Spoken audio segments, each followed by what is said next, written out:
인터뷰. 모두를 위한 모두를 향한 모두의 궁금증 훅 인터뷰. 더불어민주당 대선 경선 뜨겁게 진행되고 있습니다. 그런데 바지 논란, 탄핵 논란, 백제 논란, 후보들 간의 거친 설전 이어집니다. 그래서 어제 민주당에서 원팀 협약식을 열고 자, 이제 정정당당하게 가자, 품위 있게 가자, 이렇게 다짐했습니다. 그런데 TV 토론에서 어떻게 됐는지, 설전이 또 이어졌는지, 분위기 어떻게 가고 있는지 물어보겠습니다. 더불어민주당 선거관리위원장 이상민 더불어민주당 의원, 어서 오세요. 네, 안녕하세요. 네, 더운데 잘 계시죠? 네. 네. 주진우 라이브는 처음 모셨습니다. 네, 많이 나오고 싶었고, 네. 제가 이제 서울대전 출퇴근하니까 네. 이 주 선생님 방송을 또 애청취자입니다. 아, 그렇습니까? 네. 네, 알겠습니다. 자, 민주당 선관위원장입니다. 원팀 협약식을 열었습니다. 왜 열었어요? 예, 뭐 경선이 그렇지만 좀 치열해야 되고, 치열합니다. 네, 또 관중인 국민들께서 보실 때 흥미가 진진해야 되는데, 네. 이게 좀 지나치면 조금 이제 오버하면 네. 좀 이제 좀 이렇게 공정한 게 아니고, 네. 깔끔한 경쟁이 아니고 좀 볼상사나운 모습을 네. 보일 수도 있다. 네. 네, 그런 우려가 당내외에 많이 지적들이 돼서, 좀 있었죠. 예, 그래서 이제 중앙당 선관위 차원에서 후보들한테 네. 좀 더 공정 경쟁, 다시 한번 처음 다짐했던 대로 네. 또 깔끔한 페어플레이, 나이스 플레이 네. 해서 국민들께서 더불어민주당의 역량과 후보들의 그 역량이 아주 스마트하다라는 네. 믿음을 줄 수 있게끔 다시 한번 마음 다져보자, 그런 자리였습니다. 어제는 배지도 달아주고 구호도 외치고 참 그 화면은 좋았습니다. 화기애애했는데 원팀 협약식 이후에 민주당이 TV 토론을 열었어요. 좀 네. 어땠습니까? 저는 그 자리에 있었거든요. 네. 근데 이렇게 보는 입장에서는 굉장히 밋밋했습니다. 아, 그래요? 너무 차분해가지고. 이제 공격 안 하고 정책 대결, 예, 공약 대결 합니까? 너무 품격 있게 한 것 같잖아요. 그런데 오늘 이제 신문 언론을 보도를 보니까 네. 역시 뭐 협약을 해도 네. 난타전을 했다. 그렇죠. 그런데 난타전까지는 아니고요. 네. 다소 논쟁은 있었지만 그 정도의 논쟁은 필수 불가결하다고 생각됩니다. 나아졌네요, 그럼. 네네, 훨씬 나아졌습니다. 노다지님께서 대선 토론 그 정도야 뭐 설전이라고 할 수 있나요? 격조 있게 잘 하시던데요, 어제는 얘기하십니다. 네네. 심은정님도 후보들도 후보들이지만 지지자들도 원팀 협약을 해야 할 듯 보입니다. 지지자들 간에 또 갈등도 좀 커요. 예, 그렇습니다. 네. 이게 이제 경쟁자지만 궁극적으로는 내년 대선에서 네. 승리를 해야 되는 원팀이기 때문에 네. 동지이기도 합니다. 네. 그래서 이제 동지로서의 단합 결속력이 깨지면 안 되니까 네. 그것 또한 우선시하자라는 뜻입니다. 후보자들도 지지자들도 동지입니까? 원팀 협약을 왜 했는지 명심해야 할 것 같습니다. 자, 백제 발언 그리고 노무현 전 대통령 탄핵 관련해서 조금 약간 설전이 너무 좀 거칠었어요. 그래서 의원님도 퇴행적이고 좀 자해적이라고 이렇게 지적하기도 했어요. 네. 그 표현하는 것도 좀 지나친 부분도 있고, 예. 또 내용도 너무 과거 지향적이고, 또 이거는 뭐 논란을 해봤자 별로 국민들한테 그 도움도 별로 관계없는 네네. 소모적인 것이고, 네. 뭐 이런 것이기 때문에 제가 퇴행적이다. 네. 또 심지어는 이런 거 가지고 하다 보면 상처를 줄 수 있는 동지끼리 예. 자해적인 부분이 있기 때문에 그건 좀 자중합시다, 이렇게 말씀드린 거죠. 사실 이런 네거티브가 굉장히 자극적이기 때문에 보도가 크게 됩니다. 네. 그래서 정책이나 공약은 하나도 안 나오고 계속해서 네거티브 공방만 보도되면 네. 민주당이 미래를 이끌어간다, 희망을 준다, 비전을 준다, 그런 게 가려지지 않습니까? 예, 옳으신 말씀입니다. 이 이제 정책에 대해서는 언론에 부각시키기가 쉽지는 않습니다. 네. 또 대중의 관심을 이끌기도 쉽지 않지만, 네. 그러나 반복적으로 또 요령 있게 국민들께 이 자신들의 정책을 좀 부각을 시켜서 대한민국을 이렇게 이끌고 가겠다, 국민들의 삶에 이렇게 개선된 점을 자신 있게 리더십 발휘하겠다, 이런 비전과 목표와 방안을 제시를 해야 된다고 생각합니다. 싸우니까 흥미는 있네. 그래서 경선 흥행은 성공이네 뭐 이런 얘기는 나옵니다. 그러니까요. 어제처럼 품격 있게 차분하게 하지 않습니까? 네. 아, 너무 재미없다. 이런 네. 또 중론도 많습니다. 아 그래요? 네. 그래도 민주당은 이렇게 품격 있게 가야죠. 네, 그렇습니다. 지금 말씀입니다. 정권 교체를 외치는 분들이 많아요. 생각하시는 분들이 또 네. 정권 교체를 얘기하는 분들이 많은데 더불어민주당은 원팀으로 이거 정권을 이어가야 된다. 이렇게 만들어야 될 거 아닙니까? 후보들끼리. 네, 그렇습니다. 우리 문재인 정부도 그렇고 들을 잇겠다는 다음 정부 우리 당의 후보들은 지금 우리 대한민국의 목전에 놓여 있는 그 격차 해소, 네. 다음에 또 빈부격차가 크게 돼서 문제가 많고 또 불공정한 측면, 또 한반도의 평화를 이룩하는 여러 가지 현안들과 과제가 이어서 개성 발전을 시켜야 될 책무가 있기 때문에 네.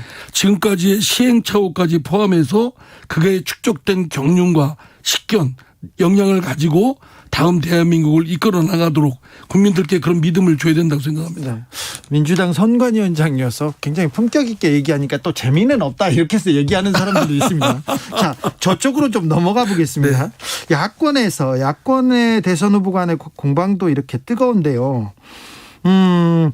윤석열 전 총장의 그 부인 비방벽화 이 부분은 어떻게 생각하세요? 예, 우리가 이제 흔히들 남의 사생활이나 남의 은밀한 부분은 엿보고 싶은 이 관음증, 이건 어쩌면 본능이기도 한데 사실 이제 문명국가에서는 일정 부분 사실은 자중하고 자제해야 될 필요가 있다. 예. 아무리 대선 후보지만 가정생활과 관련된 극히 사생활 부분, 이 부분은 사실은 자꾸 거론하는 건 옳지가 않다. 특히 최근에 이제 벽화 사건이 있었지 않습니까? 네. 그건 물론 일반 시민이 한 행위지만 그러나 좀 지나친 행위인 건 틀림없다고 생각합니다. 네. 후보 간의 그 경쟁 중에서도 윤석열 전 총장 주변의 사생활 얘기가 계속 나오는데 그거는 어떻게 보세요? 그러니까 공직선거에 나가는 후보자로서 네. 공적 생활과 관련된 그런 부분이 있다면 사적 부분도 그건 검증을 해야 되겠죠. 네. 그러나 그렇지 않고 내밀한 사생활에 관한 부분은 네. 사실은 특히 가족에 관해서는 네. 웬만하면 서로 후보 간에는 좀 신사접종을 좀 준수하는 게 좋다고 생각됩니다. 네. 윤 후보의 부인 문제는 좀 신사적으로 가는 게 낫겠다. 그러니까 그게 공적인 가치나 관심 또 이해관계에 관련된다면 해야 되겠죠. 범죄 행위와 관련된다든가 네. 뭐 부동산 투기와 관련된다든가 네. 그러나 그런 것이 아니고 네. 지극히 사생활에 관련된 그런 여부 문제는 네. 사실은 설사 경쟁이 좀 치열해도 정파 간의 달리해도 이 부분은 좀 자중해야 된다고 생각합니다. 윤석열 후보 측에서 대응을 시작했습니다. 고소고발을 시작했는데 그것 또한 우리가 흔히들 정치권에서도 그렇고 선거제에서도 그렇고 고소고발이 능사인 것처럼 생각하지만 네. 사실 대선 내에 나오는 후보자로서는 그런 거를 남발하는 것도 옳지가 않습니다. 네. 뭐 대중이 일정 부분 그런 관심 가진 거에 대해서는 그렇지 말라고 뭐 타이르고 뭐 꾸짖을 수는 있지만 그렇다고 곧바로 사법적인 방법을 행사해서 뭐 보복을 하겠다 이런 거는 극히 도량이 넓어 보이지도 않습니다. 네. 김동연 전 부총리는 어디로 갈 것 같습니까? 민주당으로 오나요? 아니면 국민의힘 쪽으로 가나요? 저는 그 질문이 참 저희들한테는 부끄럽고 아픕니다. 네. 왜냐하면 윤석열 전 총장도 그렇고 최재형 전 감사원장도 그렇고 네. 김동연 전 경제부총리도 그렇고 문재인 정부에 있었던 고위직을 했던 분이기 때문에 네. 설사 내부적으로 생각이 다르고 트러블이 있다 할지라도 네. 여기에 머물러 있어야 되거든요. 네. 저희 쪽에. 그렇죠. 그래야 되는데 지금 저쪽 상대 진영에 가서 대선 후보로 나온다고 거론되는 거 자체가 저희들한테는 좀 부끄럽고 아픈 부분이기도 합니다. 그러나 기본적으로 정치권도 상도이라는 게 있지 않습니까? 예. 기본적으로 지켜야 될 수범이 있고 또 이렇게 넘어가서는 안 될 선이 있는데 우리 쪽에서 고위직 했던 분들이 저쪽 진영에 가서 대선 후보가 하겠다라고 한다면 그 본인들 오늘도 TV를 보니까 좀 속으로 마음이 편할까 이런 생각이 듭니다. 네. 윤석열 전 총장이 선을 넘어가서 저쪽으로 갔군요. 네, 그렇다고 생각합니다. 네. 선을 좀 많이 넘었습니까? 많이 넘었습니다. 어느 쪽으로 넘은 겁니까? 좀 기본적으로 네. 좀 도의적인 우리가 물건을 팔고 사고 할 때도 그렇고 네. 우리 주 선생님도 마찬가지 아닙니까? KBS의 간판 슈퍼스타로서 이렇게 라디오 프로그램을 만드시는데 갑자기 내일 뭐 S 나 이런 데로 가면 되겠습니까? 아, 네. 불러주지 않아가지고 못 가고 있습니다. 자, 법사위원장을 오래 네. 하셨어요. 그죠? 법사위원장이라는 자리가 그렇게 중요합니까? 중요합니다. 그래요? 네. 지금 법사위원장을 내년 6월에는 그러니까 이번 국회 그 하반기에는 국민의힘으로 넘기기로 했습니다. 이걸 두고 지금 여권의 대선 주자들 사이에서 논란이 되는데 법사위원장 출신으로 이거는 어떻게 보세요? 제가 법사위원장 일 때는 야당 소속 국회의원이었습니다. 네. 그리고 일정 부분 그게 오랫동안 관행으로서 네. 하나의 규범으로서 작용을 해왔고요. 네. 그러니까 의장이 A당 소속이면 그 법사위원장은 그 상대당의 네. 소속이었던 그런 관행이었는데 이 관행은 일정 부분 의회 정치 또 견제와 균형이라는 차원에서 필요한 부분이기도 합니다. 네. 물론 법사위원장 중에 그 권한을 오남용해가지고 아예 그냥 법안을 볼모로 잡던 그런 때가 있지 않았습니까? 있었죠. 예. 그런 부분은 그 법사위원장의 인성이나 또 리더십에 큰 문제가 있는 것이고 네. 그렇다고 해서 여야 간에 이거를 한 특정 정파가 독점하는 건 썩 그렇게 바람직하지 않다고 생각됩니다. 네. 저는 그리고 특히 이번에 윤호중 원내대표가 여야 간의 합의를 이끌어낸 건 네. 어려움이 본인도 원내대표 할 때는 법사위원장을 그 국민의힘에 넘겨주지 않겠다라고 공약을 내걸었습니다. 예. 그럼에도 불구하고 문재인 정부의 집권 후반기를 아주 말끔하게 잘 처리하기 위해서 여야 간의 협치가 매우 중요하기 때문에 그 부분을 양보를 해서라도 합의를 이룬 것이기 때문에 그 합의도 저는 굉장히 소중하다고 생각됩니다. 핵심은 법사위가 상원처럼 기능하는 것을 막아야 되는데요. 법사위가 그냥 깔고 앉아 있으면 법안이 안 통과되지 않지 않습니까? 윤호중 원내대표도 이 부분 지적했는데 이 문제는 이번 국회 회기 내 개혁이 가능할까요? 저는 이렇게 해결하면 된다고 생각됩니다. 법사위가 갖고 있던 순기능도 있었고 네. 역기능도 있었고요. 또 법사위원장이 또 오남용에서 잘못된 폐해가 있었고 예. 근데 법사위가 있었던 순기능은 우리나라가 양원제가 아니라 단원제 국가이다 보니까 네. 부실입법이 될 수 있는 가능성이 많습니다. 네. 그거를 일정 부분 제동을 걸고 또 걸러줄 수 있는 순기능을 했던 건 틀림없는데 이게 이제 지나치면 여러 가지 오남용이 있기 때문에 예를 들어서 법사위의 계류 기간을 한 3개월 정도로 정해놓고 네. 만약 그럼에도 불구하고 그동안에 심의 의결을 하지 않는다.